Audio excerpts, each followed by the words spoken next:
Hello friends, welcome back to my channel. तो आज हम परसेंटेज का एक ऐसा क्वेश्चन देखेंगे जिसे हम सिर्फ 2 to 3 सेकंड्स में बहुत आराम से एग्जाम्स में कर सकते हैं। और ये जो क्वेश्चन है बहुत सारे एग्जाम्स में आपका पूछा जाता है, चाहे कोई भी टेट का एग्जाम हो, रेलवे, एसएससी, बैंक, कोई सा भी आपका एग्जाम हो। जो ट्रिक मैं आपको बताने वाली हूँ वो आपको वीडियो में कहीं और यूट्यूब पर शायद ही ना मिले, क्योंकि वो मेरी खुद की ट्रिक है। ठीक है, ट्रिक समझने के बाद हम इसका कंप्लीट कॉन्सेप्ट समझेंगे कि होता कैसे है ये चीज़। जो ट्रिक जिसको मैं बोल रही हूँ वो ट्रिक कहाँ से आई है, कॉन्सेप्ट वो कहाँ से आया है। ठीक है, उसकी हेल्प से हम जल्दी कर सकते हैं क्वेश्चन को। इसने कहा है, पहले एक बार पॉज करके क्वेश्चन को कंप्लीट पढ़ें। The reduction of 20% in the price of sugar. पहले ट्रिक बताऊंगी, मतलब छोटा वाला कॉन्सेप्ट बताऊंगी, इसके बाद कंप्लीट कॉन्सेप्ट। ठीक है, तो reduction of 20% in the price of sugar. Sugar के प्राइस में जो है 20% की कमी कर दी जाती है। ठीक, तो उसकी वजह से क्या होता है, जो खरीदने वाला परचेजर होता है वो 4 kg फालतू लेके आता है। ठीक है, पैसा उसके पास उतना ही था। पहले भी मान लो वो 100 रुपये लेके दुकान पे जाता था, बाद में भी वो 100 रुपये ही लेकर के जाता है। पहले क्या होता था कि 100 रुपये में वो जितनी चीनी लेके आ जाता था, अब 100 रुपये में उसको 4 किलो और ज़्यादा मिलती है। क्यों मिलती है? क्योंकि भाई जो पर केजी चीनी का प्राइस होगा वो उसने कम कर दिया है। ठीक है, पर केजी चीनी का प्राइस जो था उसने कम कर दिया। तो 20% कमी की वजह से, रेट में इतनी कमी होने की वजह से वो 4 kg फालतू लेके आता है। तो यही चीज़ हमें पकड़नी है।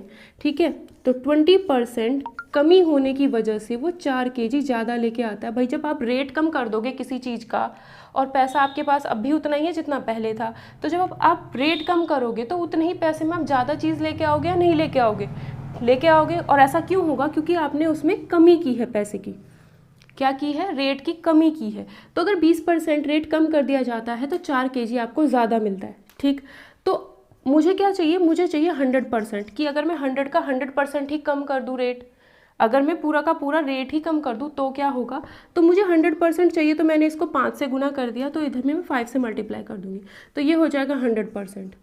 20% कमी की वजह से 4 kg फालतू, तो मैं पूरा का पूरा 100% ही कम कर दूंगी। तो 100% कम करने की वजह से मुझे 20 किलो मिलेगा ज़्यादा। क्या मिलेगा? 20 किलो ज़्यादा। तो ये जो चीज़ आई है इसका मतलब है कि अगर पूरा का पूरा कम कर दिया जाए तो 20 किलो लेके आएगा वो।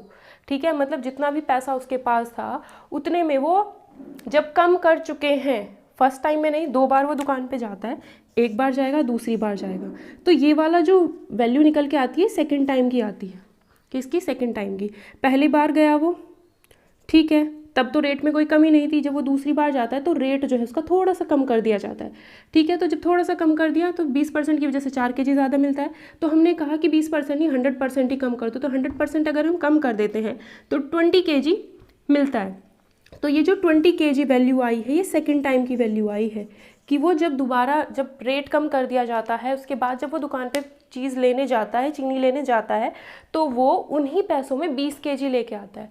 अब यहाँ से देखो कि अगर वो 20 kg रेट कम होने के बाद अगर वो 20 kg लेके आ रहा है तो उसके अंदर ही तो 4 kg फालतू होंगे। तो रेट कम होने के बाद अगर वो 20 kg लेके आ रहा है तो 4 kg तो उसके अंदर फालतू होंगे। यानी जब रेट कम नहीं हुआ था, जो उसका ओरिजिनल रेट था पहले वाले केस में, तब वो कितनी लेके आ रहा होगा? 16 kg। तब वो कितनी लेके आ रहा होगा? 16 kg। ठीक है, तो 16 kg वो शुरू में लेके आता था, जैसे ही हमने रेट को कम कर दिया तो 4 kg फालतू आ गई। दिख ही रहा है यहाँ से 4 kg फालतू आ गया। ठीक है, लेकिन उसके पास क्या था? जितना भी पैसा था वो फिक्स था। पहले क्या करता था? 160 रुपये में 16 kg लेके आता था, लेकिन अब क्या करता है? 160 रुपये में 20 kg लेके आ रहा है, तो 4 किलो फालतू लेके आ रहा है उतने ही पैसों में। यहाँ पे बात क्या है कि पैसा उतना ही है हमारे पास। ठीक है, तो क्या करते हैं? Original price of the sugar. हमें क्या पूछा? ओरिजिनल प्राइस, मतलब प्राइस को घटाने से पहले जो प्राइस था, यानी फर्स्ट केस वाला प्राइस वो पूछ रहा है। तो सीधी सीधी बात, भाई 160 रुपये में 16 kg लेके आ रहा है तो 1 kg कितने में लेके आएगा? बस अगर 16 kg 160 रुपये में लेके आ रहा है तो 1 kg कितने में आएगा? 10 रुपीज़ में। 16 से इसको डिवाइड कर दो, 10 रुपीज़ में। तो ओरिजिनल प्राइस ही उसने पूछा था, तो हमारा आंसर हो जाएगा 10 kg। सिंपल सी बस इतनी बात होती है। कंसेप्ट इसका यही है कि जितना भी आप प्राइस में कमी करोगे, अगर आपका ये पैसा जो है फिक्स है, पहली बारी में भी आप उतना ही पैसा लेके जाते हो, सेकंड टाइम में भी आप उतना ही पैसा लेके जाते हो, अगर ये पैसा आपका फिक्स है तो जितना पैसा में आप कमी करोगे, जितना पैसे में आप कमी करोगे उसकी वजह से जो चीज़ आपको फालतू मिलेगी बस इससे कनेक्ट करना है, और इससे कनेक्ट करने के बाद इसको 100% में कन्वर्ट कर लो।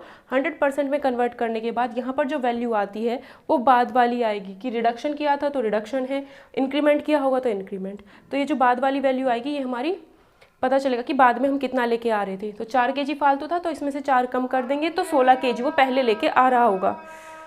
ठीक है, तो 16 kg वो पहले लेके आ रहा होगा इतने ही पैसों में। ठीक है, तो 16 kg 160 रुपीज़ में, 1 kg 10 रुपीज़ में। ओरिजिनल प्राइस पूछा था, पहले वाला प्राइस पूछा था तो 10 रुपीज़ हो गया। अगर वो पूछता फाइनल प्राइस, ठीक है, या फिर रिडक्शन होने के बाद जो प्राइस था, तो 20 kg वो 160 रुपये में लेके आ रहा था, तो 1 kg कितने में लेके आता, 8 रुपये में। ठीक है, 160 को 20 kg से डिवाइड कर देते तो 1 kg कितने में आ रहा था, 8 रुपीज़ में, अगर वो चीज़ पूछता। तो अगर आपको ये वीडियो पसंद आई होगी, ये कॉन्सेप्ट अच्छा लगा होगा, क्योंकि डायरेक्ट हम इसको इससे कनेक्ट करके 2 to 3 सेकेंड में आंसर निकाल सकते हैं। 5-10 मिनट आपको इस क्वेश्चन को समझने में लगेंगी। ठीक है, इस वीडियो को देखने में 5-10 मिनट आपको लगेंगी, बट एग्ज़ाम में 2-3 सेकेंड में ही आप इस क्वेश्चन को कर सकते हो। आपको ये कॉन्सेप्ट शायद ही कहीं और मिले। अगर आपको ये वीडियो पसंद आए तो प्लीज़ लाइक, शेयर और कमेंट्स करके ज़रूर बताना, और ज़्यादा से ज़्यादा इस वीडियो को शेयर करना ताकि ज़्यादा से ज़्यादा लोगों तक हमारी वीडियोस पहुंच सकें।